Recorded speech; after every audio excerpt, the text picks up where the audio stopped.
Good evening everyone. आज हम journal entry में एक मैंने स्पेशल क्वेश्चन तैयार किया है और अगर आप टाइटल भी देखेंगे तो unusual journal entry concept in application. तो ये इस क्वेश्चन में जो स्पेशल एंट्रीज हैं अलग अलग तरह की, वो मैंने एक ही क्वेश्चन के अंदर करने की कोशिश की है। अभी हम काफी क्वेश्चन कर चुके हैं और प्रैक्टिस के तौर पर, क्योंकि अकाउंट प्रैक्टिस मांगता है, आप और भी क्वेश्चन आपको करने चाहिए।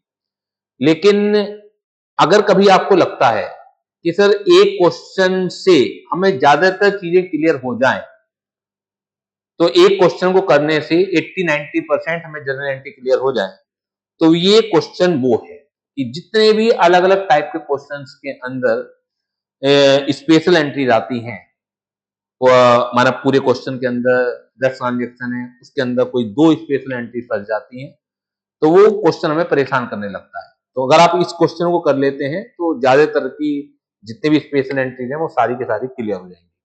तो इसमें टाइम भी लगेगा, तो आज की क्लास लंबी होने वाली है, तो आप तैयार रहिए। Journalize the following transaction in the books of Jain and sons. आपको जैन एंड सन्स की बुक्स में ये ट्रांजैक्शन जनरलाइज करनी है। अगस्त 2025, 2 अगस्त, sold goods to Bridge and Company costing 50,000 at 40% profit, allowing 10% trade discount and 5% cash discount. Bridge and Company paid the full amount by check and availed cash discount. तो आज मैं आपसे पूछूंगा कम, ज्यादातर चीजें मैं खुद ही कराऊंगा, जिससे हम टाइम को थोड़ा मिनिमाइज भी कर सकें। तो ये तो सिंपल सी एंट्री है कि sold goods to Bridge and company costing 50,000 at 40% profit, यानी कि ब्रिज एंड कंपनी को आपने 50,000 कॉस्टिंग का जो गुड्स है वो 40% प्रॉफिट पर सेल किया है। तो सबसे पहले इसका सेल प्राइस ही निकालना पड़ेगा कि जो 50,000 कॉस्टिंग का गुड्स है उसका सेल प्राइस क्या रहा होगा। तो वर्किंग नोट की अगर हम बात करें, वर्किंग नोट्स की अगर हम बात करते हैं तो अगस्त 2 का वर्किंग नोट है, cost of goods sold, cost of goods sold जो है वो है 40,000, सॉरी 50,000 है, वो है 50,000, ठीक है, एड 40% प्रॉफिट। अगर आप देखेंगे तो 40% का प्रॉफिट है, तो प्रॉफिट आ गया 20,000। इसका मतलब है जो लिस्ट प्राइस है ऑफ गुड्स सोल्ड वो कितना आ गया, 70,000 है, 70,000 है। अब इसमें 10% trade discount and 5% cash discount है, और Bridge and company paid the full amount by cheque unavailed discount, यानी कि आपको चेक भी साथ के साथ मिल गया, और जब तक कुछ ना कहा जाए हम ये मान लेंगे कि चेक आपने सेम डे डिपॉजिट भी कर दिया होगा। तो सबसे पहले इसमें ट्रेड डिस्काउंट माइनस करेंगे, less 10% trade discount, less 10% trade discount, तो 7,000 ये माइनस हो गया, और ये वैल्यू आई 63,000, ये वैल्यू आई 63,000। ये है नेट सेल्स, ये है नेट सेल्स, यानी कि जो हम सेल्स के सामने लिखेंगे। इसमें क्योंकि फुल अमाउंट रिसीव हो गया तो लेस 5% कैश डिस्काउंट, 5% क्या है, कैश डिस्काउंट है। तो 63,000 का 5% कैलकुलेट करेंगे तो इट विल कम 3150, और माइनस करेंगे तो इट विल कम 59,850। साथ के साथ आप कॉपी करते रहेंगे क्योंकि आज की क्लास थोड़ा लंबी होने वाली है, बहुत सारी मैंने ट्रांजेक्शन दी हैं। तो जो एंट्री बनेगी, मैं एंट्री भी बता देता हूं आपको, क्योंकि चेक रिसीव हो गया है और सेम डे डिपॉजिट हम मान लेंगे, तो bank account debit, bank account debit 59,850, discount account debit 3150, और टू सेल्स अकाउंट है 63,000, तो टू सेल्स अकाउंट है 63,000। ऊपर हेडिंग डाल ली जाएगी journal entry, journal entry, journal entry, और डेट के कॉलम में डेट आ जाएगी 2025 अगस्त 2। एंट्री आएगी bank account debit, bank account debit, discount account debit to sales account, to sales account. Clear है? बैंक में आ जाएगा 59850, 59850, 3150, और सेल्स में आ जाएगा 63,000। सेल्स में आ जाएगा 63,000। नरेशन भी मैं हर एंट्री की आपको लिखवा रहा हूं इस क्वेश्चन के अंदर। Being goods sold, being goods sold and check received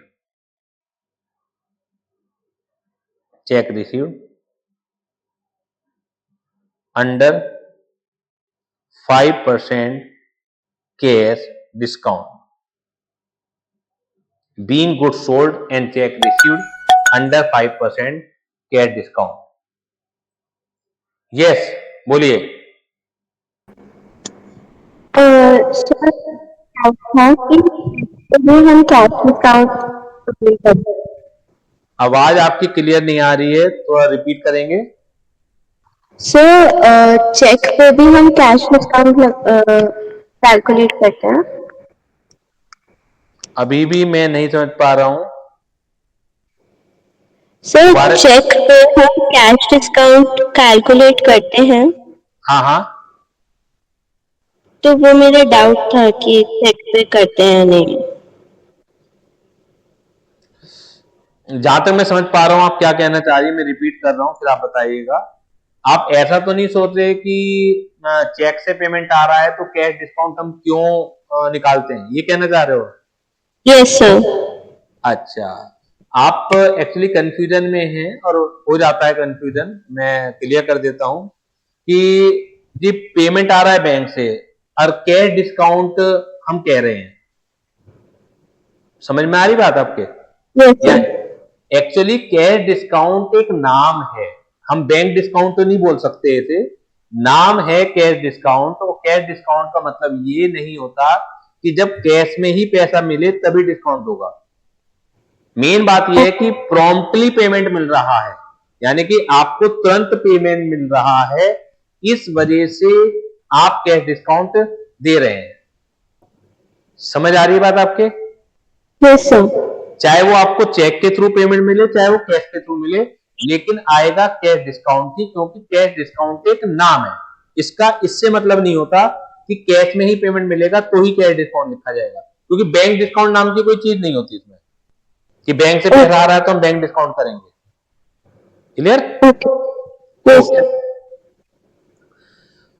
तो इसके बाद की जो एंट्री है वो देखिएगा, 3rd of August purchase machinery for cash 50,000 and spend 500 for its carry।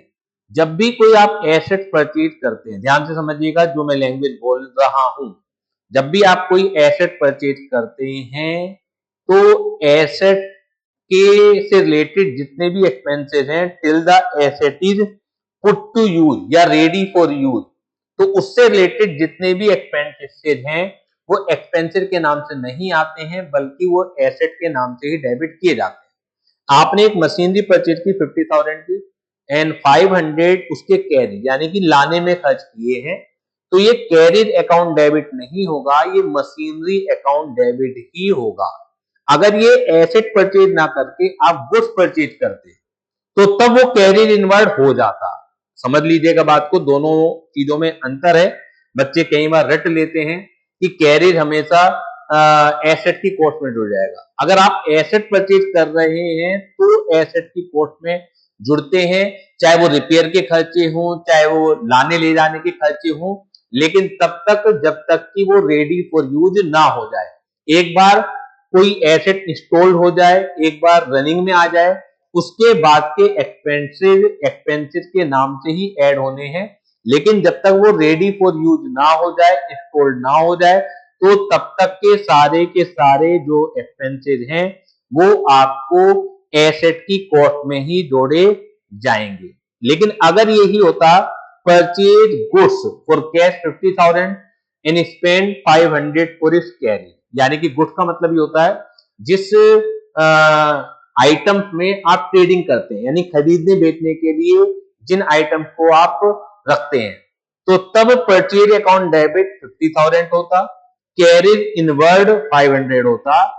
जब भी आप परचेज पर कैरिज देंगे तो वो कैरिज इनवर्ड होता है, और जब भी आप सेल्स पर देंगे वो कैरिज आउटवर्ड होता है। तो अगर गुड्स की परचेज सेल है तब कैरिज कैरिज के नाम से आएगा, लेकिन अगर एसेट की परचेज है तो उसके लाने तक के खर्चे, उससे इंस्टॉलेशन तक के सारे एक्सपेंसेस वो एसेट की कॉस्ट में ही जोड़े जाते हैं। क्लियर हो गई बात, ये कॉन्सेप्ट क्लियर हो गया। तो यहां पर जो एंट्री बनेगी, यहां पर जो एंट्री बनेगी वो अगस्त 3 की एंट्री बनेगी, अगस्त 3, और एंट्री बनेगी machinery account debit, machinery account debit to cash account, to cash account, और 50,500 दोनों को आप ऐड कर लेंगे और यहां लिख देंगे being machinery purchase, machinery purchase and ₹500 spent on carriage, being machinery purchased and ₹500 spent on carriage। Getting this point, ये कॉन्सेप्ट आपको क्लियर हुआ है या नहीं है? क्योंकि सबसे पहले आपको थ्योरेटिकल कॉन्सेप्ट क्लियर होने चाहिए, न्यूमेरिकल जस्ट उसका एप्लीकेशन है। क्लियर संजना? क्लियर है बेटा ये? नेक्स्ट देखिएगा 4 अगस्त की entry, paid by cheque 2 lakh for cement, 1 lakh for timber and 50,000 as wages for the construction of building. आप सभी भी ध्यान से सुने, ये भी 3 अगस्त की तरह की ही एंट्री है। आपने एक कंस्ट्रक्शन ऑफ बिल्डिंग आप कर रहे हैं, आपने उसके लिए 2 लाख सीमेंट के लिए पेमेंट किया, 1 लाख टिम्बर लकड़ी वगैरह का कुछ काम होगा, और 50,000 एज वेजेज। तो क्या हम cement account debit, timber account debit, wages account debit करेंगे, या इसको बिल्डिंग की कॉस्ट में ही जोड़ा जाएगा? तो जब तक बिल्डिंग बन नहीं जाती है, जब तक बिल्डिंग बन नहीं जाती है, उससे रिलेटेड सारा एक्सपेंडिचर बिल्डिंग की कॉस्ट में ही जोड़ा जाएगा। तो कई बार आपने देखा होगा लैंड एंड बिल्डिंग के नाम से एसेट है, तो अगर हम बिल्डिंग की कॉस्ट में नहीं जोड़ेंगे तो वो बिल्डिंग आई कहां से? फिर तो उससे रिलेटेड छोटे छोटे खर्चे आने चाहिए कि सीमेंट इतने का है, कैरिज इतने की है, राजमिस्त्री को इतने का दिया, आयरन इतने का खरीदा है आपने।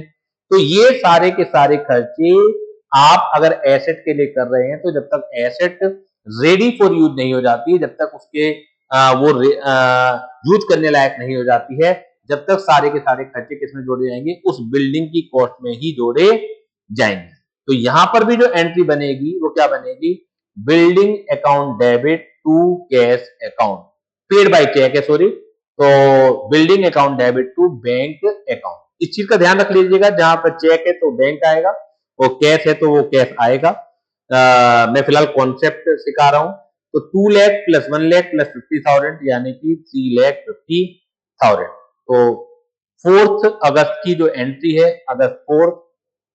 अगस्त 4, building account debit, building account debit to bank account, to bank account. Clear है? ये आ जाएगा 3,50,000, ये आ जाएगा 3,50,000, ये आ जाएगा 3,50,000। बीइंग जो भी नरेशन है वो आपको चुरानी है क्वेश्चन के अंदर से ही। Being payment made for purchase of cement, for wages और फॉर टिम्बर। अमाउंट भी आप खोल सकते हैं, being 2 lakh paid for cement comma 1 lakh for timber, 1 lakh for timber and 50,000 for wages, 50,000 for wages for construction of building, for construction of building। बहुत ज्यादा आप amount गायब कर लीजिएगा। Being payment made for cement comma timber comma wages for construction of building. तो इससे पता लग रहा है कि 3.5 लाख रुपए में बिल्डिंग के अंदर क्या क्या चीज लगी है, कुछ सीमेंट भी लगा है, कुछ टिम्बर भी लगी है और कुछ वेजेस का पेमेंट आपने किया है। क्लियर। नेक्स्ट जो 5 अगस्त की एंट्री है वो है purchase land for 2 lakh and paid 1% as brokerage and 15,000 as registration charges on it, entire payment is made by cheque. बिल्कुल जो 3 अगस्त की एंट्री थी, 4th और 5th तीनों की तीनों एक ही कॉन्सेप्ट पर आधारित हैं कि आप कोई एसेट परचेज कर रहे हैं, यहाँ पे लैंड परचेज कर रहे हैं 2 लाख रुपए की, 1% आप ब्रोकरेज दे रहे हैं, तो 2 लाख का अगर हम 1% की बात करेंगे तो 2,000 आएगा और 15,000 रजिस्ट्रेशन चार्जेस दे रहे हैं, तो रजिस्ट्रेशन चार्जेस और ब्रोकरेज देने के बाद ही आपकी लैंड आपकी होगी। तो 2,000 आप एक ब्रोकरेज का चार्ज दे रहे हैं, 15,000 रजिस्ट्रेशन चार्ज दे रहे हैं, तो 2,000 और 15,000 भी लैंड की कॉस्ट में ही जोड़ा जाएगा। तो एंट्री बनेगी land account debit to bank, क्योंकि आप चेक से पेमेंट कर रहे हैं।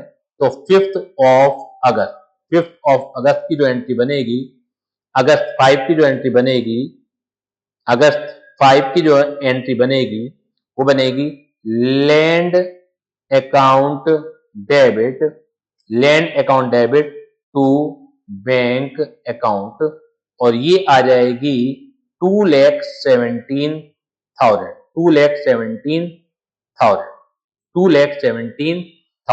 और नरेशन क्या आ जाएगी, बीइंग, यहां पे मैं अमाउंट नहीं खोलूंगा, being land purchase and brokerage and registration charges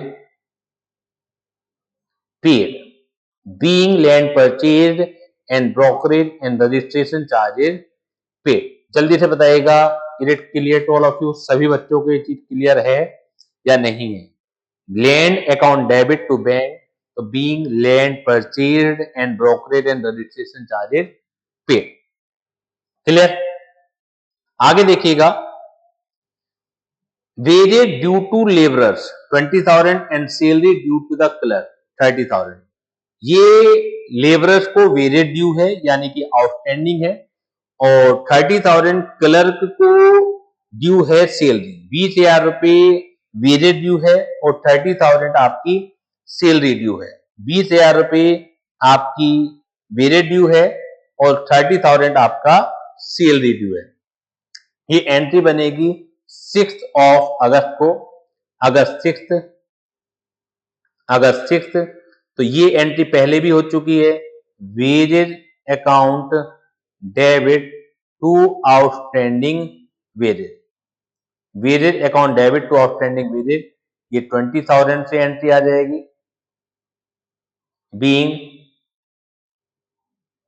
being wages due. और अगस्त 6 को ही salary account debit to outstanding salary आ जाएगी। ये आ जाएगा 30,000, बीइंग सैलरी ड्यू।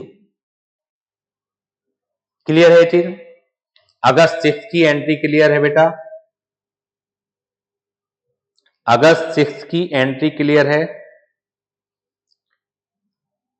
अब 7 अगस्त की तरफ बढ़ते हैं। Sold goods to Z for rupees 10,000 at a trade discount of 20%. Next day, a check was received from him after deducting 5% cash discount. Check was immediately deposited into bank. ये भी special type की entry मैं इसलिए बोलूंगा, वैसे ज्यादा special नहीं है, इस तरह की ट्रांजैक्शन पहले भी आ चुकी हैं, लेकिन दो अलग अलग डेट है। एक तो 7 अगस्त को आपने गुड्स बेचा है और नेक्स्ट डे एक चेक रिसीव हुआ है, यानी कि 7 अगस्त को अलग एंट्री बनेगी और 8 अगस्त को अलग एंट्री बनेगी। अदरवाइज ज्यादातर एंट्रीज में क्या होता था, जिस दिन आप परचेज करते हैं या जिस दिन आप सेल करते हैं उसी दिन चेक आता है या चला जाता है। यहाँ पर एक दिन का इंतजार है और चेक उसी दिन डिपॉजिट करा दिया गया है। अदरवाइज ये भी हो सकता था कि चेक अगले दिन जमा कराया जाता, तो उसकी फिर एंट्री अलग बनती। चेक इन हैंड में पहले भी समझा चुका हूं, फिलहाल हम बात करते हैं इसकी। तो आप ये मानिए 7 अगस्त को तो एंट्री बनेगी sold goods to Z for 10,000 at a trade discount of 20%, यानी 20% का ट्रेड डिस्काउंट जरूर है।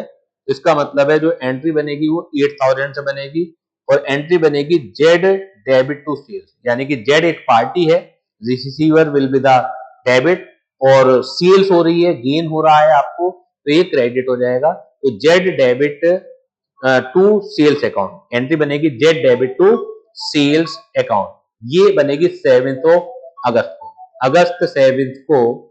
अगस्त 7 को बनेगी Z debit to sales account, Z debit to sales account. और अमाउंट समझ में आती है 8,000, अमाउंट समझ में आती है ट्रेड डिस्काउंट के बाद। Being goods sold on credit, being goods sold on credit. अब अगस्त 8 की एंट्री की बात करेंगे हम। अगले दिन चेक आ गया है फुल अमाउंट का और उसी दिन डिपॉजिट करा दिया, तो bank account debit to Z. अगर उसी दिन जमा नहीं कराया होता तो ये मैं पहले भी बता चुका हूं, आज फिर बता रहा हूं, क्योंकि इस क्वेश्चन के साथ ना केवल मैं यही एंट्री क्लियर कर रहा हूं बल्कि इससे मिलती जुलती भी आपके जो डाउट है वो क्लियर करके चल रहा हूं। तो अगर सेम डे बैंक में डिपॉजिट नहीं कराया होता तो हम पहले एंट्री बनाते cheque in hand account debit to Z, और फिर जब इसे बैंक में जमा कराओगे तो bank account debit to cheque in hand. लेकिन अगर सेम डे चेक आता है और सेम डे डिपॉजिट हो जाता है तो सीधे एंट्री बन जाएगी bank account debit to Z 8,000, bank account debit to Z 8,000। I think cheque तो पूरा ही मिल रहा है, नहीं sorry, after deducting of 5% cash discount, तो थोड़ा सा गलती हो गया है, थोड़ी सी गलती हो गई है, 5% डिस्काउंट भी है। तो बैंक अकाउंट कितने से आएगा, 8,000 में से 500 माइनस होंगे 7,600, discount account debit 400 to Z हो जाएगा 8,000। Being cheque received and 5% cash discount granted, being check received and 5% cash discount granted। Clear है बेटा? जल्दी से बताइएगा, इज इट क्लियर और नॉट? अब 7 अगस्त क्लियर हो गया, 7 अगस्त के बाद उसकी 8 अगस्त की भी बन गई। 8 अगस्त को एक और एंट्री है, charge interest on capital of 5 lakh eight the rate 7% per annum, charge interest on capital. तो अगस्त 8 की एंट्री और भी है, चार्ज इंटरेस्ट ऑन कैपिटल। तो इंटरेस्ट ऑन कैपिटल फर्म के लिए, बिजनेस के लिए एक्सपेंडिचर है, तो interest on capital account debit. लेकिन ये कैपिटल का जो इंटरेस्ट है दिया किसे जाएगा, प्रोप्राइटर को ही दिया जाएगा, इससे उसकी कैपिटल बढ़ेगी। तो टू कैपिटल अकाउंट, तो कैपिटल बढ़ रही है तो increase in capital, modern approach के रूल्स ध्यान रखिए, इंक्रीज इन कैपिटल क्या होती है, क्रेडिट होती है, और इंटरेस्ट ऑन कैपिटल क्योंकि आपके लिए एक्सपेंसिव है तो वो डेबिट होगा। Interest on capital account debit, interest of capital account debit to capital account, to capital account, interest on capital account debit to capital account. Amount एक बार देख लेते हैं, 5 लाख पर 7% है, तो इट विल कम 35,000। ये 35,000 से आ जाएगा और नरेशन बन जाएगी being interest on capital, being interest on capital charge, being interest on capital charge. Clear है? Being interest on capital charge.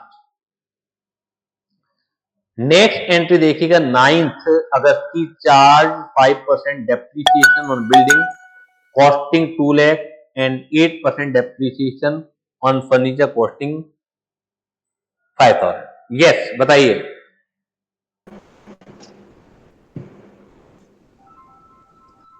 Sir एक डाउट था, अपने इंटरेस्ट ऑन कैपिटल हमारे लिए एक्सपेंस क्यों है? इंटरेस्ट ऑन कैपिटल एक्सपेंसेस क्यों है? हाँ जी।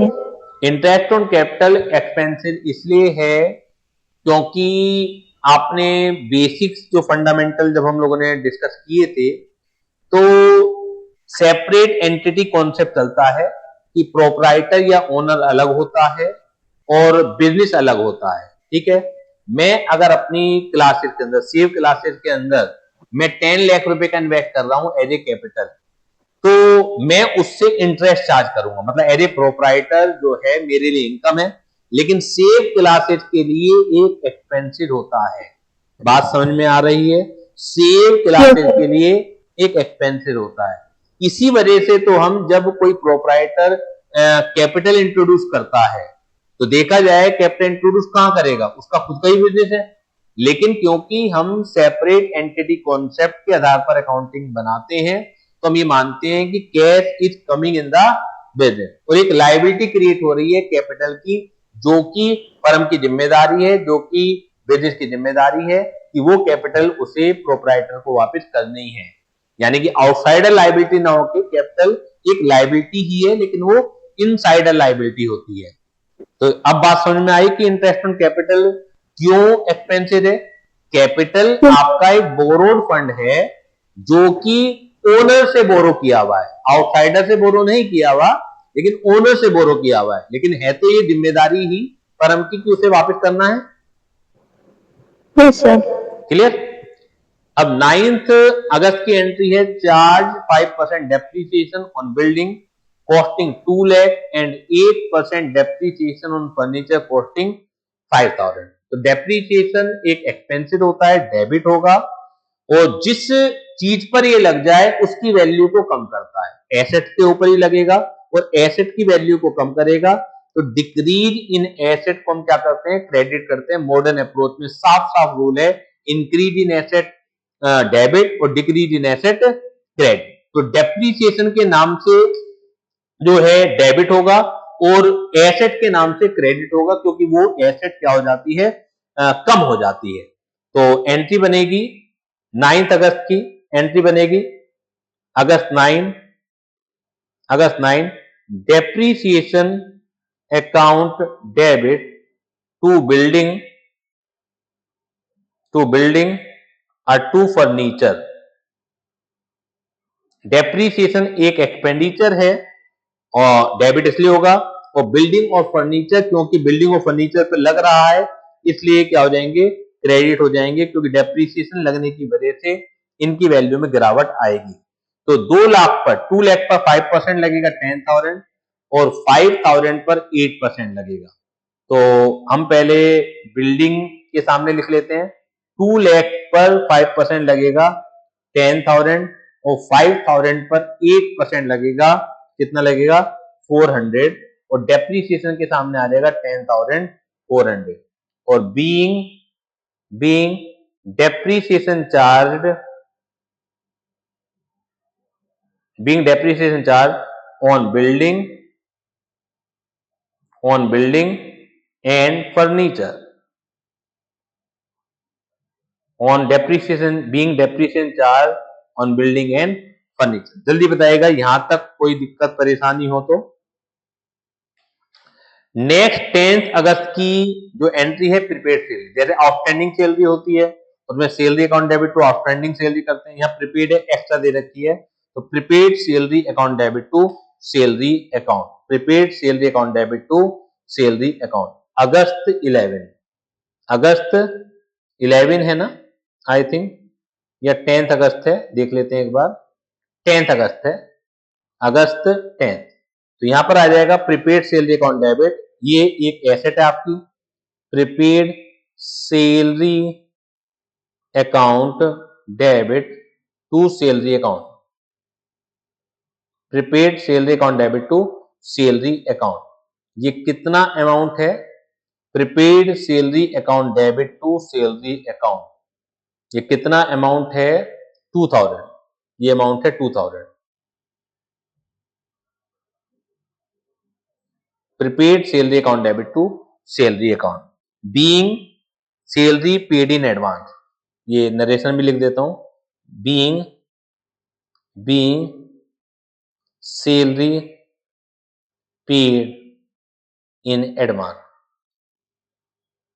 Being salary paid in advance. अब नेक्स्ट आएगी अगस्त 11 की, वो देख लेते हैं। अगस्त 11 क्या कह रहा है? Out of the insurance premium paid this year 15,000 is related to the next year. तो ये भी 10 अगस्त की तरह का ही है, आपने कोई इंश्योरेंस प्रीमियम पेड करा है जिसमें 15,000 अगले साल के हैं, तो prepaid insurance account debit to insurance account, prepaid insurance account debit to prepaid insurance account debit to insurance account.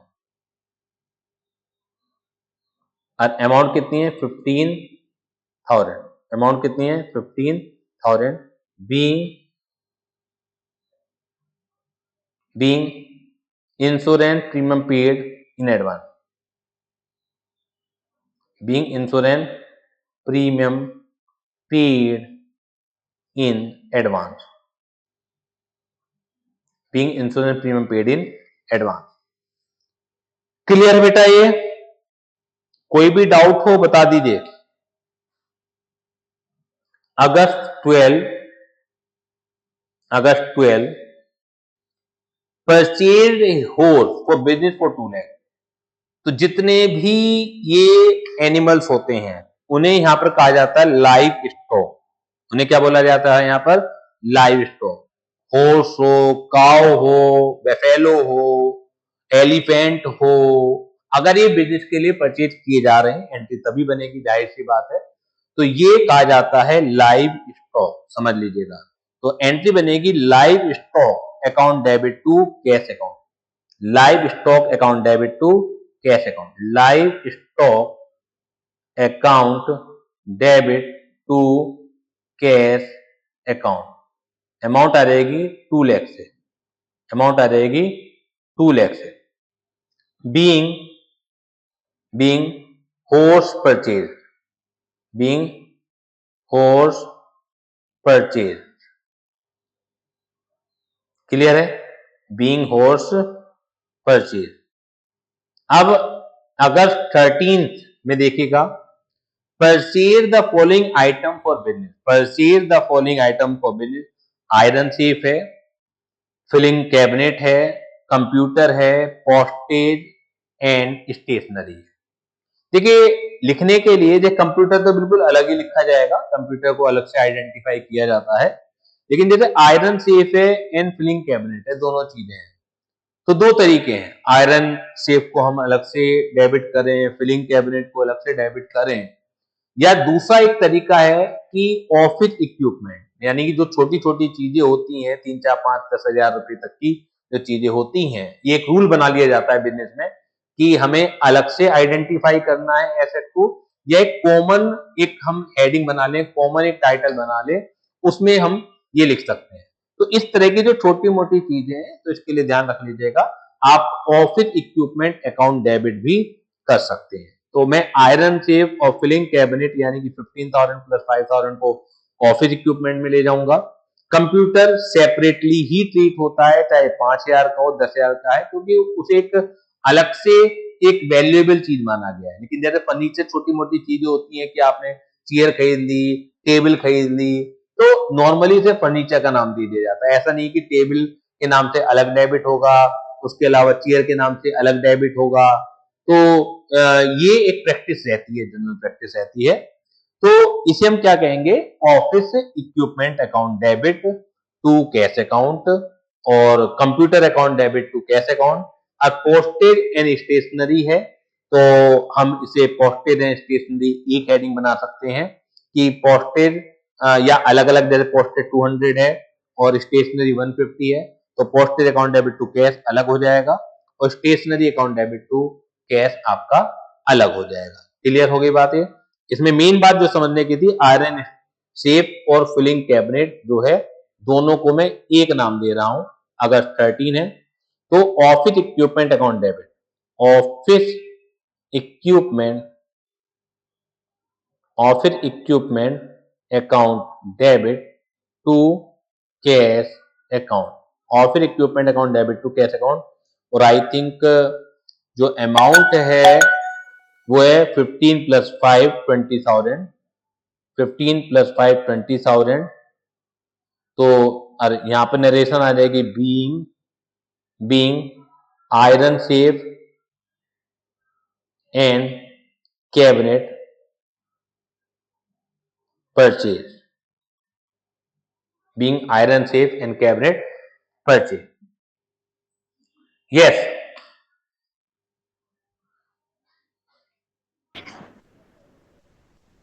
Sir हम इन तीनों को एक एंट्री नहीं दे सकते, office equipment account debit, computer account debit and stationery account debit to cash account? कर सकते हैं, कर सकते हैं, ओके कर सकते हैं, ठीक है ना। लेकिन ज्यादा हो रहा था, दैट्स वाई मैंने अलग अलग समझाना ज्यादा बेहतर समझा है। अदरवाइज कंपाउंड एंट्री भी पॉसिबल है, क्योंकि एक ही डेट की ये एंट्री है, ठीक है। Computer account debit, computer account debit to cash account, computer account debit to cash account. I think ये अमाउंट कितनी है, computer account debit 12,000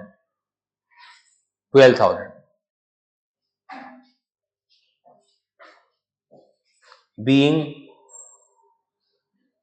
computer purchase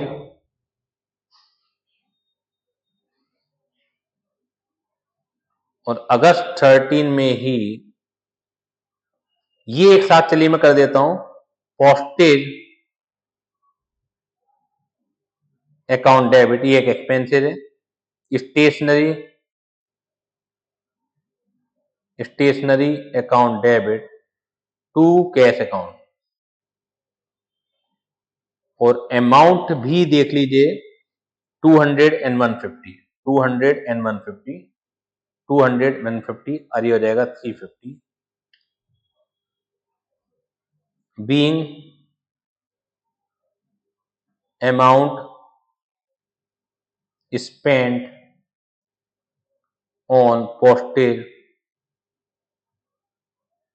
and stationery।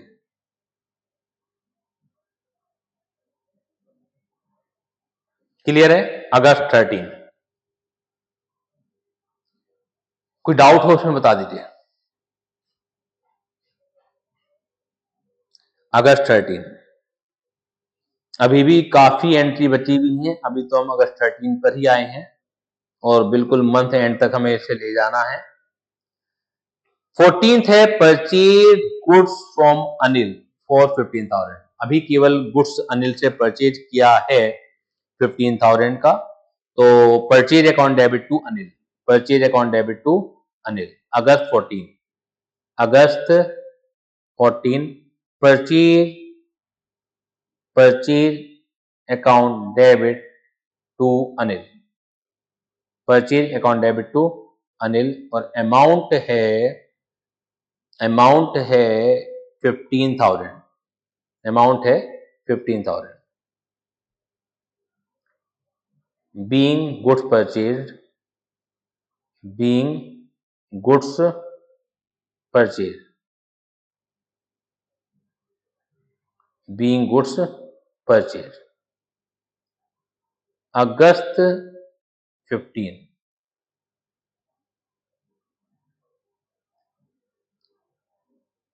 August sold 1/3 of the above goods at a profit of 20% on cost। 1/3 of the goods, जो भी आपने 15,000 का आपने goods purchase किया है वो 20% ऑन कॉस्ट पर प्रॉफिट पर बेचा है। तो इसके लिए पहले अगस्त 15 की कैलकुलेशन करेंगे। अगस्त 15 की कैलकुलेशन करेंगे। कॉस्ट ऑफ 1/3 ऑफ गुड्स, 15,000 का आपने परचेज किया था तो 5,000 1/3 की उसकी कॉस्ट आ जाएगी और आपने 20% ऑन कॉस्ट प्रॉफिट पर बेचा है तो एड प्रॉफिट 20%, तो 5,000 का 20% निकालेंगे तो ये आ जाएगा 1,000। 6,000 क्या आ जाएगी सेल वैल्यू, 6,000 आ जाएगी सेल, जिसके लिए आपको एंट्री करनी है। क्या नाम दिया हुआ है, क्या सोल्ड 1/3 और the above goods at a profit, यानी कि कैश रिसीव हो गया होगा तो cash account debit, cash account debit to sales account, to sales account 6,000, cash account debit to sales account 6,000 और एंट्री बना देंगे, नरेशन बना देंगे being 1/3 of above goods sold at a profit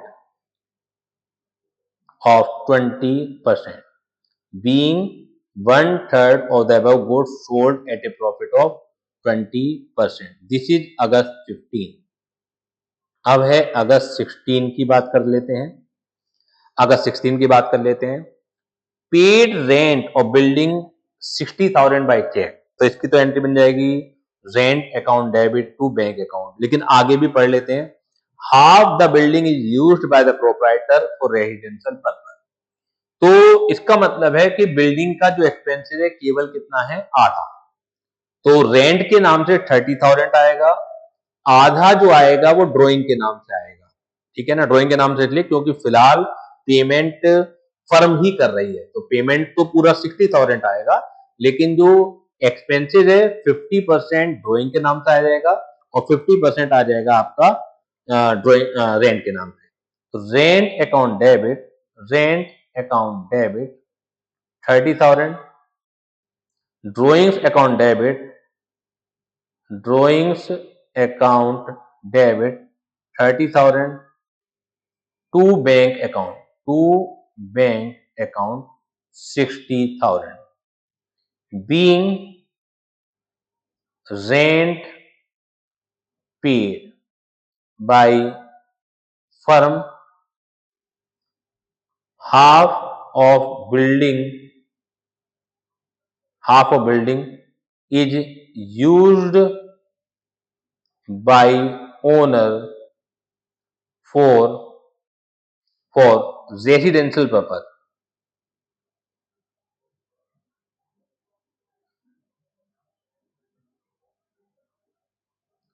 clear है। तो आधा किराया ड्राइंग के नाम से जाएगा और आधा रेंट के नाम से आएगा। अगस्त 17 की जो एंट्री है वो भी देख लेते हैं। Sold personal car of the proprietor for 80,000 again cheque which was deposited into the firm bank account, तो ये भी एक थोड़ा सा अलग तरह की एंट्री है, अगर आप माइंड लगाएंगे तो समझ में आ जाएगा। पर्सनल कार बेची गई है, ठीक है ना। अगर पर्सनल एक्सपेंसेस होता है जो फर्म चार्ज करते हैं तो वो ड्राइंग के नाम से चार्ज होते हैं, लेकिन पर्सनल कार बेची गई है। दिक्कत कहाँ है कि वो पैसा फर्म के बैंक अकाउंट में आ गया है। तो एक तरीके से बैंक अकाउंट तो डेबिट होगा क्योंकि फर्म को कैश मिल रहा है, लेकिन bank account debit to capital account होगा क्योंकि ये पैसा फर्म का नहीं है, बल्कि एक ऐसा माना जाएगा जैसे कैपिटल इंट्रोड्यूस की जा रही है। तो 17 अगस्त bank account debit to capital account. Amount कितना है, 80,000। अगर ये फर्म की कार होती तो bank account debit to car आ जाता, क्योंकि कार एक एसेट है फर्म के लिए, लेकिन पर्सनल एसेट बेची जा रही है और फर्म के खाते में पैसा आ रहा है तो कैपिटल है। तो नरेशन में लिख देंगे being personal car sold and amount received by check in firm account। अगर फर्म के अकाउंट में पैसा नहीं आया होता तो इसकी कोई एंट्री ही नहीं बनती। अगर फर्म के अकाउंट में कोई पैसा नहीं आया होता तो इसकी कोई एंट्री पास करने की जरूरत नहीं थी। ठीक है, ये फर्म से बाहर की बात हो जाती। 18th अगस्त, goods stolen by an employ, sale price है 20,000, कॉस्ट है 15,000। अगर कोई गुड्स एम्प्लॉय चुरा रहा है या कोई बाहर का आदमी भी चुरा रहा है तो जो नुकसान है वो कोस्ट प्राइस का होता है, सेल प्राइस का नहीं होता। हम ये नुकसान नहीं कह सकते कि हमारा इतने का बिक जाता है, जितनी हमारी लागत लगी है उतने का ही नुकसान माना जाएगा, और इसे कहेंगे लॉस बाय थेफ्ट। चाहे वो एम्प्लॉय चोरी करे, चाहे वो कोई बाहर का आदमी चोरी करे, तो लॉस बाय थेफ्ट। अब क्योंकि गुड्स है तो to purchase account, loss by theft account debit, loss by theft account debit to purchase account, loss by theft account debit to purchase account. Amount देख लेते हैं 15,000, अमाउंट देख लेते हैं 15,000। कोस्ट प्राइस से एंट्री होती है, ना कि सेल प्राइस से एंट्री होती है। हमारा भी जो हम सपोज कीजिए कोई गुड्स लेके आए हैं, हमारा कितने में बिकता और हम उस चीज को नहीं देखते, हम जो नुकसान का आकलन करते हैं जितनी हमारी वैल्यू लगी हुई है। तो इस वजह से कॉस्ट प्राइस से एंट्री होती है। Being goods is stolen by employ. Clear है?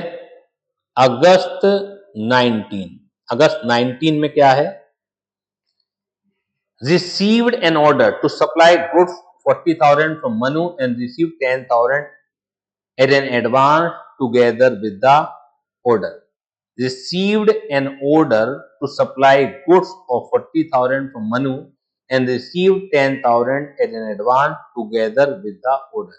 इसके साथ साथ में एक चीज एंट्री और समझा रहा हूं आपको कि अगर क्वेश्चन में ये लिखा होता received an order to supply goods of 40,000 from Manu, यानी कि मनु ने एक ऑर्डर आपको दिया कि उसे 40,000 का गुड्स चाहिए, बस इतना खत्म कर देते, इसकी कोई एंट्री पास नहीं होती, क्योंकि कोई मॉनेटरी चीज ना आ रही है ना जा रही। एक ऑर्डर रिसीव हुआ है, कोई आपने अभी तक सेल नहीं कर दिया, कोई आपने परचेज नहीं कर दिया, लेकिन क्योंकि आगे लिखा हुआ है कि receive 10,000 as an advance together with the order, लेकिन ऑर्डर के साथ 10,000 एडवांस भी आ गए, तो अब ये एंट्री पास होगी। अगर ये 10,000 एडवांस नहीं आए होते, केवल ऑर्डर आया होता, तो इसकी कोई भी बुक्स में एंट्री पास नहीं होती है जब तक कि आप एक्चुअली उसे सेल ना कर दें। सेल करने का मतलब है गुड्स को डिलीवर ना कर दें। जब तक वो सेल नहीं हो जाएगी, जब तक कोई एंट्री पास नहीं होगी। और अभी भी सेल की एंट्री पास नहीं होगी, जबकि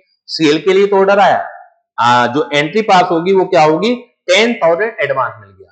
तो what is coming in the business is cash, ठीक है, और व्हाट इज मतलब गिवर कौन है? यहां पर है मनु, तो cash account debit to Manu. अब ये देख लेंगे कि कैश आया है या बैंक के थ्रू आया है, तो कुछ लिखा हुआ नहीं है तो कैश ही मान लेंगे। तो cash account debit to Manu, cash account debit to Manu. केवल एडवांस की एंट्री पास करेंगे, अभी भी कोई एक्चुअल में सेल नहीं है। Being advance payment received against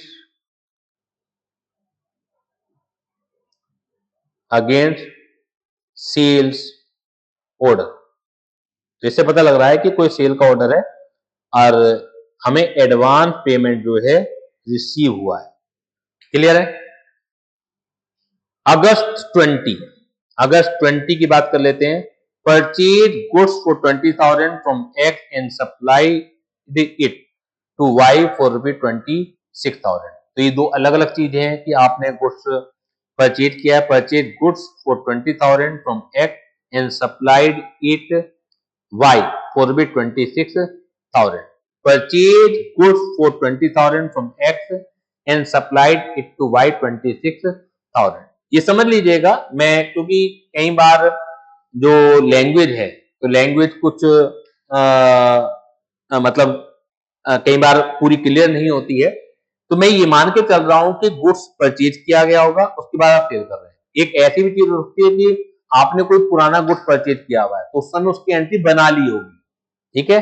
अब केवल आपको सेल की एंट्री बनानी है। तो अगर ऐसा है तो एंट्री बनेगी एक्स को सप्लाई वाई को दिया आपने तो वाई डेबिट टू सेल, फिर तो एंट्री बनेगी Y debit to cell.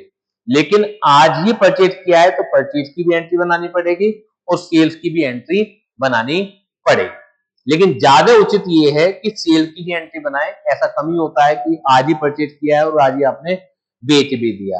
Although language से क्लियर नहीं हो रहा है, लेकिन फर्स्ट एजम्पशन जो जानी है आपकी इस तरह की एंट्री पर, तो उसमें मान लीजिएगा कि परचेज पहले किया गया होगा, आज केवल आप क्या कर रहे हैं, सेल कर रहे हैं, ठीक है। और नीचे नोट में लिखी आइएगा इस बात के लिए कि आपने ये ट्रीटमेंट क्यों दिया है। अदरवाइज परचेज गुड्स की अलग एंट्री बनेगी, purchase account debit to X और वाई डेबिट टू सेल, तो दो अलग अलग ट्रांजेक्शन है।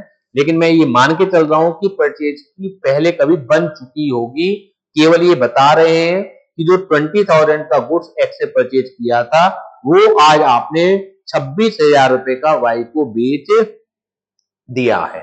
क्लियर है? तो मैं अगस्त 20 को एंट्री बना रहा हूं, Y debit to sales account, Y debit to sales account 26,000, Y debit to sales account 26,000 being goods sold, being goods sold. Yes.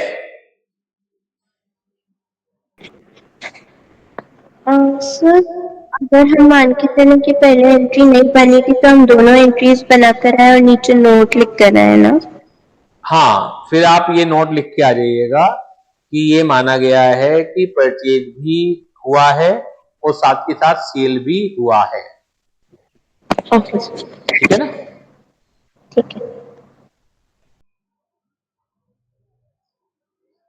21st of August, someone who owed us 25,000 was declared insolvent and a check of 40 paisa in a rupees is received from him in full settlement. तो सोवन जिसके ऊपर 25,000 थी वो insolvent declare हो गया और 1 रुपए में 40 पैसे के हिसाब से चेक मिला है। तो ये एंट्री भी हम पहले पास कर चुके हैं, ये एंट्री भी हम पहले पास कर चुके हैं। तो अगस्त 21 बैंक अकाउंट डेबिट, क्योंकि चेक मिला है, bank account debit, bad debts account debit, bad debts account debit to Sohan, I think Sohan 25,000 था, 40% मिल गया तो आई थिंक 10,000 मिल गया और 15,000 नहीं मिला। तो बीइंग 40 पैसा in a rupee is received from Sohan, being 40 पैसा in a rupee is received from Sohan, Sohan ही नाम था ना, यस। 22nd of अगस्त की एंट्री है, purchase post card and envelope ₹50, post card and envelope. तो इस तरह की जो पोस्टेज वगैरह की जो एंट्री है, तो पोस्टेज अकाउंट डेबिट के नाम से आप डेबिट कर दिए कीजिएगा। पोस्टेज नाम का एक खर्चा होता है, ऐसा नहीं कि एनवेलप को अलग करेंगे या पोस्ट कार्ड को अलग करेंगे, इस नाम से ना करके postage account debit to cash account 22 of अगस्त 22 postage account debit to cash account. I think 50 rupees खर्चा है, इसकी नरेशन आप खुद लिख लीजिएगा। 50 रुपीज खर्चा है। 23 को समझिएगा, बहुत इंपॉर्टेंट एंट्री है, इसको अच्छी तरीके से समझिएगा। 23 को ये स्टार में मार्क कर लीजिएगा। रेयर मतलब किताबों में है, बुक्स में है, लेकिन 11th में आपके पेपर में आएगी या नहीं आएगी वो बहुत डिपेंड इंटरनल टीचर पर करता है कि किस तरह का उसने पढ़ाया है, वो क्या इंटेंशन रखता है आपसे, क्या उम्मीद रखता है। तो कई बार नहीं भी देते हैं, ये मानते हुए कि बच्चे के समझ में नहीं आई होगी या उसने खुद नहीं पढ़ाया होगा, लेकिन ये इंपॉर्टेंट ट्रांजेक्शन है। Goods worth rupees 1 lakh were destroyed by fire, insurance company admitted and paid claim for 60%। ये 3 स्टेजेस में एंट्री आएगी। Goods worth rupees 1 lakh were destroyed by fire, पहले इसकी एंट्री बनेगी कि 1 लाख रुपए का जो गुड्स है डिस्ट्रॉय हो चुका है, यानी कि अगस्त 23 loss by fire account debit to purchase account, loss by fire account debit to purchase account 1 lakh. Clear है? Loss by fire account debit to purchase account, क्योंकि गुड्स लॉस हुआ है, तो being goods lost by fire, being goods lost by fire, इसी तारीख को 23 को ही, क्योंकि सेम डेट है, अगस्त 23 को ही, क्योंकि कह रखा है कि आपने एक इंश्योरेंस क्लेम लॉन्च किया है, यानी कि इंश्योरेंस करा रखा होगा और आपने अपना क्लेम फाइल किया है कि हमें क्लेम मिल जाना चाहिए, तो इंश्योरेंस कंपनी क्लेम देगी, तो इंश्योरेंस कंपनी हो जाएगी डेबिट, क्योंकि आपको उससे पैसा लेना भी तो आपने लॉन्च किया है। अब क्योंकि अगर जो लॉस गुड्स है, पहले आपने लॉस के नाम से डेबिट करा था, लेकिन आपको उम्मीद है कंपनी पैसा दे देगी, तो लॉस बाय फायर हो जाएगा क्रेडिट, क्योंकि अब आपका लॉस नहीं रहा, आपका लॉस हुआ था लेकिन कंपनी से पैसा मिल गया, इसका मतलब फर्म का लॉस नहीं रहा। तो insurance company account debit, insurance company account debit to loss by fire, 1 lakh का पूरा क्लेम आपने लॉस कर दिया, यानी कि उसके ऊपर क्लेम फाइल कर दिया, बीइंग क्लेम लॉस्ड। और आगे क्या दिया हुआ है कि इंश्योरेंस कंपनी ने आपको पूरा नहीं दिया, इंश्योरेंस कंपनी ने 60% ही पैसा दिया है, इंश्योरेंस कंपनी ने 60% ही दिया है। तो बैंक अकाउंट डेबिट या कैश अकाउंट डेबिट, माना चेक से प्राप्त होता है, तो बैंक अकाउंट डेबिट 60% पैसा दिया है, इसका मतलब है अब आपको पता लग गया कि 40% फिर भी आपका लॉस है, तो फिर आप लॉस बाय फायर को क्या करोगे, डेबिट करोगे, लॉस बाय फायर को क्या करोगे, डेबिट करोगे to insurance company, 1 lakh insurance company के सामने आ जाएगा, 1 लाख इंश्योरेंस कंपनी के सामने आ जाएगा, 60% दिया है तो 60,000 रुपए बैंक के सामने आ जाएगा, और 40,000 आ जाएगा आपका लॉस बाय फायर के नाम पे। मैं 60% अमाउंट देख रहा हूं, हाँ, तो 60% आपको पैसा मिला है, तो 60% बैंक के सामने आ जाएगा, 40% लॉस बाय फायर हो गया टू इंश्योरेंस कंपनी 1 लाख। तो जल्दी बताइएगा बेटा, इज इट क्लियर और नॉट? इंश्योरेंस कंपनी अगर आपका कुछ लॉस हुआ है तो पहले लॉस की एंट्री बनेगी, फिर क्लेम लॉस की बनेगी, और फिर क्लेम रिसीव की बनेगी। तो 3 पार्टों में एंट्री बनती है। पहले जितना नुकसान हो गया पूरा आप डेबिट कर लीजिए, फिर इंश्योरेंस कंपनी के नाम चढ़ा दीजिए तो आपका नुकसान खत्म हो जाता है, फिर आपको आधा अधूरा क्लेम मिला तो जितना क्लेम मिला वो बैंक, जितना नहीं मिला वो loss by fire to insurance company. Clear है? जल्दी से बताइए बेटा, इज इट क्लियर और नॉट? नरेशन आप बना लीजिएगा इसकी। अगस्त 24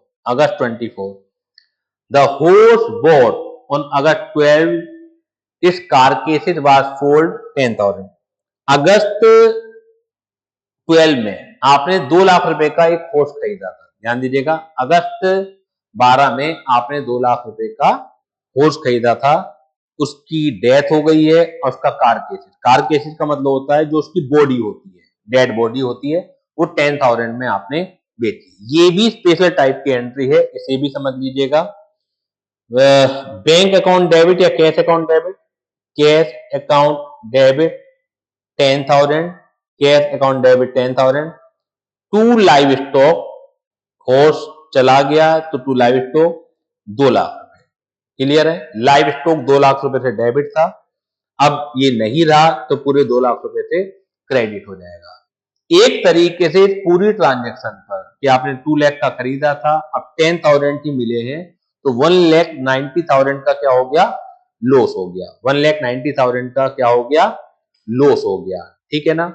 तो इस लॉस को, इस तरह के लॉसेज को हम प्रॉफिट एंड लॉस अकाउंट में डेबिट करते हैं। मतलब अभी के लिए बहुत एडवांस एंट्री है, ठीक है। धीरे धीरे करके जैसे जैसे आप अकाउंटेंसी में आप आगे बढ़ेंगे तो वो और क्लियर होना स्टार्ट हो जाएगा। आप ये मान के चलिए लॉस तो है 1,90,000 का, तो 1,90,000 के लॉस को किस नाम से हम डेबिट करेंगे?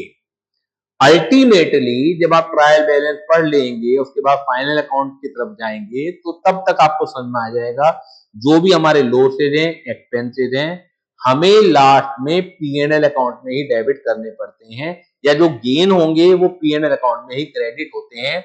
जितने भी ये नाम रखे जाते हैं, चाहे पोस्टेज एंड टेलीग्राम कर लीजिए, चाहे आप रिपेयर कर लीजिए, चाहे आप कार्टेज कर लीजिए, जितने भी ये लॉसेज या इनकम के नाम रखे जाते हैं, इंटरेस्ट ऑन कैपिटल कर लीजिए, ये केवल फिलहाल के लिए रखे जाते हैं, लेकिन ईयर एंड आते आते ये सब चीजें एक अकाउंट में जिसका नाम है पीएनएल अकाउंट, उसमें ट्रांसफर हो जाते हैं। क्लियर हो गई बात? ये जितने भी एक्सपेंस लॉस है और जितने भी प्रॉफिट या गेन है, सबके सब प्रॉफिट एंड लॉस अकाउंट में ट्रांसफर हो जाते हैं। सब नाम खत्म हो जाएंगे, फिलहाल के लिए नाम है, बाद में सारे नाम समाप्त हो जाते हैं। इस तरह से आप समझिए। आप ये मान के चलिए आपने रेंट दिया बिल्डिंग का, तो rent account debit to cash, लेकिन जब ईयर एंड आएगा तो हम PNL account debit to rent भी एक एंट्री पास करेंगे, जिससे रेंट का नामो निशान किताबों से खत्म हो जाए। अकाउंट्स में कोई चीज खत्म करनी है तो उसका तरीका है कि अगर कोई चीज डेबिट है तो उसे उतने ही अमाउंट से क्रेडिट कर लीजिए, तो डेबिट और क्रेडिट आपस में सेटअप हो जाएगा। अगर कोई चीज क्रेडिट है तो उसे क्या कर लीजिए? डेबिट कर लीजिए। तो पहले क्रेडिट हुई थी तो अब डेबिट हो जाएगी, तो समाप्त हो जाएगी। क्लियर है? तो अभी के लिए थोड़ा सा एडवांस है, लेकिन अगर आपके समझ में आ रहा है तो बहुत अच्छी बात है। तो लॉस है तो क्लियर है, ठीक है। लॉस लास्ट में पीएनएल अकाउंट में ही जाने। अभी आप कुछ भी लॉस डाल दें, आप कहने लगे loss on the death of force 1,90,000 में वो भी डाल देता हूं, कोई दिक्कत नहीं है, लेकिन लास्ट में फिर पीएनएल अकाउंट में जाना है, तो क्यों ना अभी से पीएनएल अकाउंट में कर लिया जाए इस तरह की एंट्री में। बाकी तो जितने भी हैं वो पहले आपको नाम रखने ही हैं। ये फिलहाल मैं केवल आपको समझाने के लिए बात कर रहा हूं कि हम अलग से नाम कुछ नहीं खोलेंगे इसका, क्योंकि हमें क्लियर हो गया ये लॉस है तो पीएनएल अकाउंट को डेबिट कर लेते हैं। अगर इस तरह की कोई चीज होती है उस पर इनकम होता तो पीएनएल अकाउंट को हम क्या कर लेते? क्रेडिट कर लेते। प्रॉफिट एंड लॉस अकाउंट, इसका नाम है पीएनएल अकाउंट, का मतलब है profit and loss account. Clear है? थोड़ा सा आपके लिए ये मुश्किल हो सकती थी entry. 25 August bought shares in Colgate Limited for 50,000 and brokerage paid at the rate 2%, all the payment is made by cheque. आपने किसी कंपनी में कोलगेट लिमिटेड में शेयर खरीदे 50,000 रुपए के, तो इसे कहा जाता है इन्वेस्टमेंट, कि आपने इन्वेस्टमेंट किया है, तो investment account debit to bank. अब ब्रोकरेज भी पेमेंट की है तो 2% और ऐड होगा, तो investment account debit to bank. August 25 investment account debit to bank account, investment account debit to bank account 50,000 plus 50,000 का 2%, 50,000 का 2%, क्लियर है? तो वो कितना आएगा, 100 रुपीज आ जाएगा आई थिंक। तो 50,100 क्लियर है? नीचे नरेशन में लिख देंगे being shares bought in Colgate limited and 2% brokerage paid, आप लिख सकते हैं। 25 अगस्त हो गई। 26 ये भी बहुत स्पेशल टाइप की एंट्री है, वो छांट के मैंने एंट्री दी है, नॉर्मली आपको ये आराम से मिलेगी नहीं। Received a VPP from Ram for 20,000, sent a peon to collect it who paid 150 as cartage। पहले तो आप VPP का मतलब समझें, वैल्यू पेबल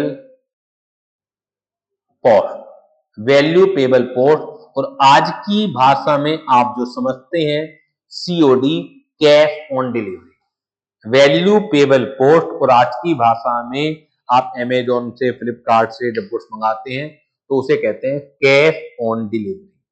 ये क्या कॉन्सेप्ट चला करता था पहले, अभी भी चलता है पोस्ट ऑफिस वगैरह में, कि आप दूर दराज किसी सेलर से गुड्स मंगा रहे हैं, ठीक है, आप बैठे हैं दिल्ली में, और आप मुंबई से गुड्स मंगा रहे हैं, ठीक है ना। आप एडवांस भेजते हुए डर रहे हैं क्योंकि आप बहुत ज्यादा जानते नहीं मुंबई वाले सेलर को, पहली बार ही शायद ट्रांजैक्शन कर रहे हैं, तो आप एडवांस पेमेंट भेजते हुए डर रहे हैं कि कल को उसने गुड्स नहीं भेजा तो कौन लड़ता फिरेगा।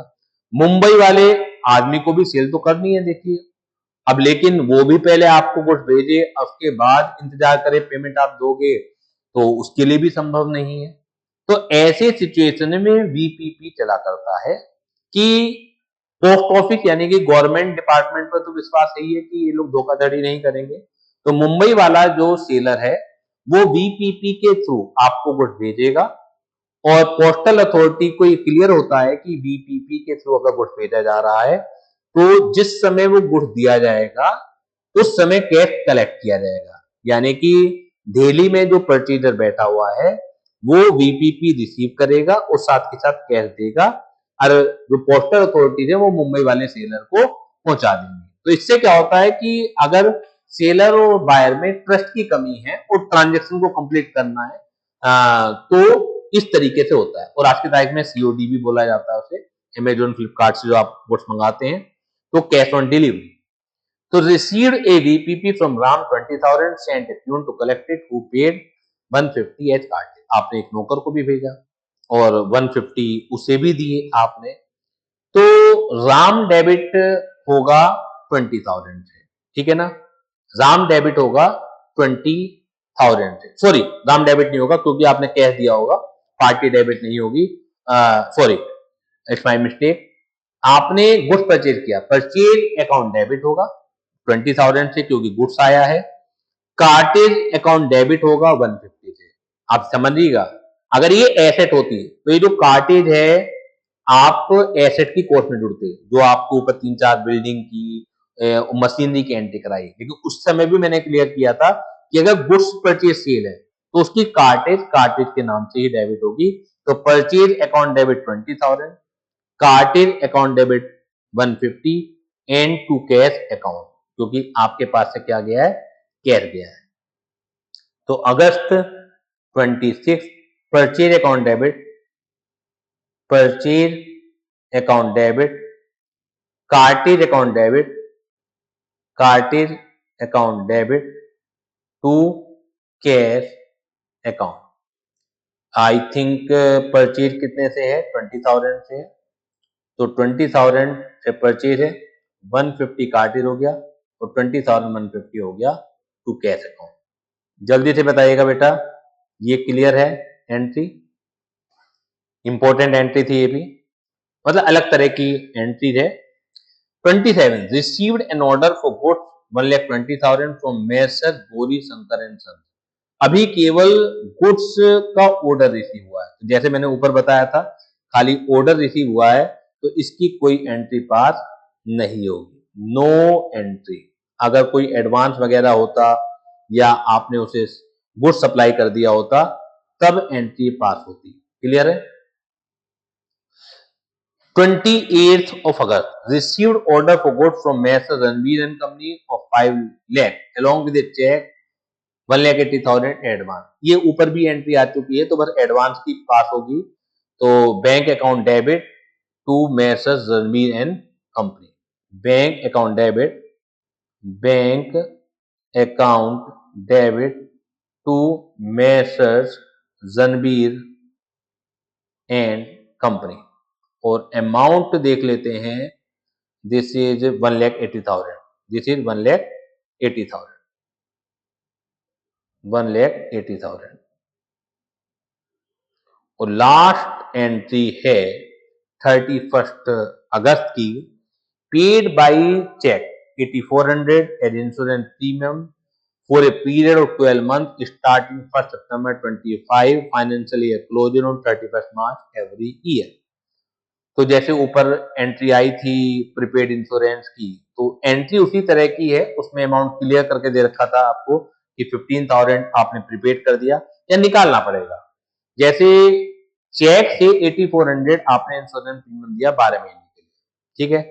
तो पहले जो एंट्री बनेगी वो समझ लीजिएगा, अगस्त 31 इंश्योरेंस प्रीमियम, इसकी भी 2 एंट्री बनेगी। Insurance premium account debit to bank account 8,400, पहले जो भी आपने पेमेंट किया वो पूरा आपने चढ़ा दिया।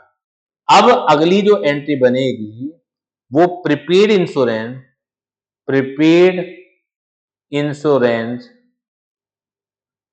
Account debit to insurance premium.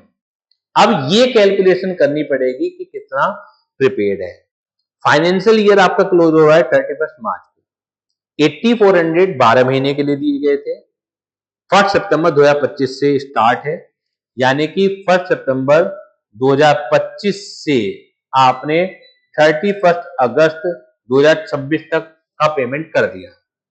लेकिन 31 मार्च 2026 को आपका ईयर एंड हो जाएगा, अकाउंटिंग पीरियड एंड हो जाएगा। तो इसका मतलब अप्रैल का आपने फालतू किया, अप्रैल 2026 का, मई 2026, जून 2026, जुलाई 2026 और अगस्त 2026, यानी कि 8,400 में से जो 8,400 था ये 12 महीने का था, इसमें 5 महीने का आपने क्या किया, प्रीपेड कर दिया। 5 महीने का क्या कर दिया आपने, प्रीपेड कर दिया। बात समझ में आ रही है? 8,400 12 मंथ का था, इसमें 5 महीने का यानी कि 3,500 आपने क्या कर दिया, प्रीपेड कर दिया। तो एंट्री वही बनेगी जो ऊपर इंश्योरेंस प्रीमियम प्रीपेड की थी 15,000 रुपए की, वहां अमाउंट कैलकुलेट करके दे रखी थी, यहां आपको खुद निकालनी पड़ेगी। तो ये आ जाएगा 3,500। पहले 8,400 से पूरी एंट्री बनेगी जो आपने इंश्योरेंस प्रीमियम पेड कर दिया। अब उस इंश्योरेंस प्रीमियम में कितना प्रीपेड है तो वो प्रीपेड इंश्योरेंस डेबिट होगा, तो इंश्योरेंस प्रीमियम क्या हो जाएगा, क्रेडिट हो जाएगा। तो जल्दी बताइएगा बेटा, इट्स क्लियर और not? Is it clear or not?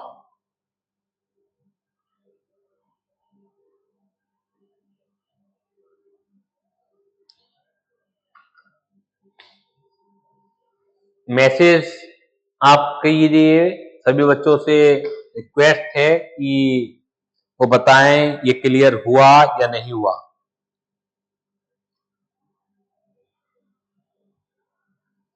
सामने भी सभी बच्चों को क्लियर है?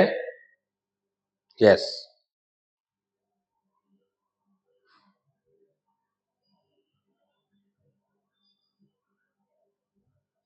प्लीज रिप्लाई फास्ट, क्लियर और नॉट?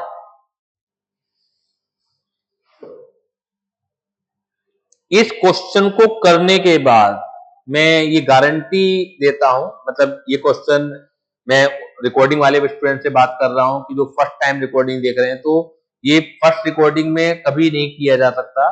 पहले आपने कम से कम 15, 20, 25 क्वेश्चन किए हुए हों, उसके बाद आप ये क्वेश्चन करेंगे। तो ये क्वेश्चन ये सोच के बनाया गया है कि आपको नंबर ऑफ क्वेश्चन बहुत सारे ना करने पड़े स्पेशल ट्रांजैक्शन के लिए। कभी भी आपको रिवाइज करना है और मन में डर है कि बुक में 50, 60, 70 क्वेश्चन हैं, तो ये कैसे तय हो कि हमें सारी एंट्री क्लियर है या नहीं है। तो उस समय आप ये क्वेश्चन करके आप एक विश्वास अपने ऊपर हासिल कर सकते हैं कि अगर ये क्वेश्चन हो रहा है तो इट मीन्स कि आपको जर्नल एंट्री आती है। तो ये क्वेश्चन ये सोच के साथ डिजाइन किया गया है। और अब आपसे मैं ये कहूंगा कि जो भी असाइनमेंट के क्वेश्चन है मिसिंग वैल्यू को छोड़कर वो आप सब कर सकते हैं। वैसे तो मैंने 15, 20, 22 क्वेश्चन के करीब करा चुका हूं और उसके अंदर 35, 36 टोटल क्वेश्चन है। और परसों की क्लास में भी मैंने कुछ होमवर्क दिया था और सारे के सारे क्वेश्चन कर लीजिएगा। जितने भी उन क्वेश्चन के अंदर स्पेशल ट्रांजैक्शन है वो सारी की सारी मैंने यहाँ पर आपको कंप्लीट करा दी है। तो ये सब आपको क्वेश्चन होमवर्क में दे रहा हूं। अगली क्लास में हम इस चैप्टर को एंड कर देंगे और मिसिंग वैल्यू के क्वेश्चन हम प्रैक्टिस करेंगे। ठीक है, कॉम्पिटेंसी बेस्ड क्वेश्चन है, ये तो डायरेक्ट क्वेश्चन है, उसमें थोड़ा सा ट्विस्ट है, तो वो रिवर्स तरीके से क्वेश्चन चलेंगे। तो एक क्लास में और इसके ऊपर लगाऊंगा, एक तो आपकी प्रॉब्लम डिस्कस कर लूंगा और फिर जो मिसिंग वैल्यू के क्वेश्चन है वो हम लोग डिस्कस करेंगे। उसके बाद जनरल एंट्री का चैप्टर हम लोग फिनिश कर देंगे। ठीक है, तो आज यहीं पर वाइंड अप करेंगे। नेक्स्ट क्लास में मिलेंगे, तब तक के लिए अलविदा।